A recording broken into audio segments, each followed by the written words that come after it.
Hey again, it's Jason from Fraser Valley Rose Farm, and I have a whole bunch of cool plants I want to show you today. I have a bunch of perennials. We've potted more roses than ever. We've got a really good start to our spring season, and the weather has been cooperative, so everything is growing nicely. There's just one problem with this season. I have nowhere to sell it. So I just heard from the Mission City Farmers Market. That's our first market of the year, and they have canceled the first indoor market I would have done in March. I'm starting to hear back from other markets as well that they've canceled their markets or events going into the first part of April. This is a real concern for me. Why are they canceling? Well, it's because of the coronavirus, and frankly the coronavirus is something I don't want to talk about in this video. I find the coverage on it to be basically boring and repetitive and alarmist, so I definitely don't want to spend any time talking about it. The problem is it's kind of intruding into my life now. It's starting to cancel the ways that I would reach out to my customers, and frankly I'm hearing from a bunch of other small farmers, crafters, makers, little entrepreneurs who are asking the same questions. We're all getting together and asking, well, if these markets are gone, if we have no way of getting our products directly to our customers, what do we do? How do we find an alternate way of getting through to our customers? And so that's what I've been troubleshooting myself here. I want to show you some of my plants here, and I'll discuss a little more about how I want to be able to get my plants out to my customers. What are my alternate plans for this kind of crisis? Right, these are young plants, so some of them will be really hard to see what they'll eventually look like, but not this one. This is a white pasque flower. It just has outrageously, cartoonishly large size flowers for the size of the plant. Over here, I have Echinops starfrost. I'll try to insert a picture of that so you can see what it will look like mature.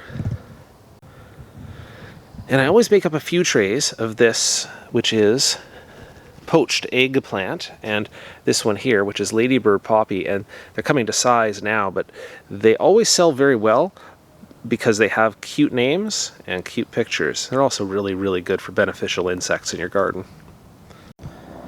So what else do I have out here that's kind of cool? This one is bastard balm, or Mellitus officinalis. I'll throw in a picture of that. This is a purple version of St. John's wort, which is also quite attractive. And this is Phlomis russelliana, which has these cool double and triple decker yellow flowers. I also grow this Phlomis in a purple version, which I have this year as well. Over here, I don't know if I can find a picture of this, but it's Salvia bulleyana, which is actually an awesome plant. Here's those newly potted roses for this year, all put into pots this spring. I've got a whole bunch of them coming, and I'm hoping that they will all be ready for either sale later this summer, or that I'll carry them over into nicely established plants for the spring of 2021.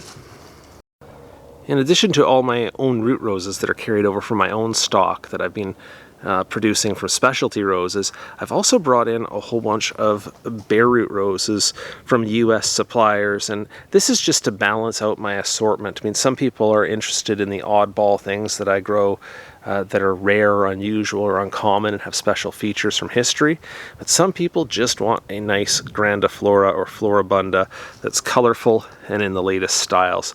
So I'll be offering those as well for sale here on the farm. Well, I'm not going to take the coronavirus thing lying down. As you can see, I have lots of plants ready for sale, grown well. I want them in your hands. I want them in your gardens. So we're going to have to find a way to do this. One way you could do it, at least with me directly, is to go to my website and go to the shop at the top there.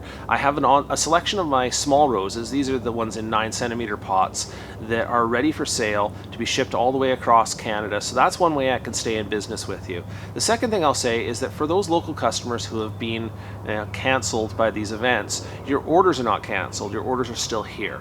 So we're going to find a way to connect, and the best way I can think of right now is hit me by email, and you can come out to the farm on the same date that you would have gone out to the Mission City Farmers Market. You can come to the farm here. I'll have your order set aside. I won't try to hug you. You can pay by electronically if you want, so no great risk of coronavirus transmission there. But the third thing I'll say, and this is just a little piece of advocacy, is I don't think we should be canceling these events. And I know that the guidance from my government of Canada, has said gatherings of greater than 50 people should be cancelled. I don't think a farmer's market should qualify under that definition. And the reason I say this is that, if you go to Walmart, if you go to Superstore, you go to the other, retailers, they're not shut down, even though clearly they have staffs of over 50, clearly because they have customers in their store more than that too. So don't call that a gathering over 50. The fact that you have to put together a farmer's market event or a plant sale or anything else, and there's going to be more than 50 people there, you're still in a position where you can do social distancing in that environment. You're still in a position where you can, I can't see how there's a greater risk at a farmer's market than there would be shopping at your local grocery store or hardware store or anywhere else. So here's the maddening part about this is I'm hearing from people within the garden center trade that plant sales are just as strong as ever, in fact better, because there are people who are out there who can't go on their spring vacations, they have the kids at home, some of them are opting out of work or working from home, so there's a lot more time and there's a lot of things they'd like to be doing.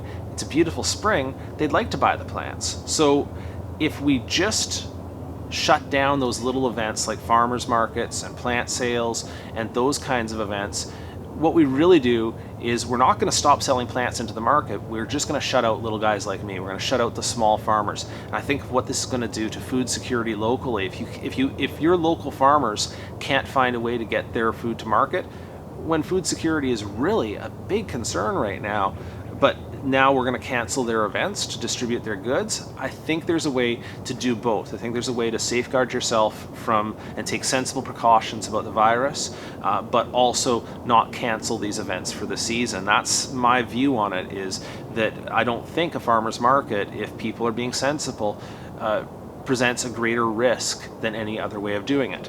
Now, what else am I going to do? Okay, assuming this is out of my control, I can't get the farmers markets to run if they're not going to run. So what else am I going to do? I'm going to turn to other modes of distribution. So I'm going to go on Craigslist. I'm going to start listing my plants there. I'm going to go onto the Facebook market groups. I'm going to do it there. And after my shipping season for those small roses is done, I'm also going to use the online store on the website. So for my direct customers, this is what I'll say to you is go to the website frequently. I will update it. That list of events, if they're canceled, I'll let you know, but I'll make that time available for direct transactions on the farm. And what I'll also do is I'll tell you how else I'm selling my plants. That's the best I can do for now. All right, thank you so much for watching today. I know it's a kind of an oddball video for me. I don't usually talk about my local business here, but unusual circumstances. So thanks for watching.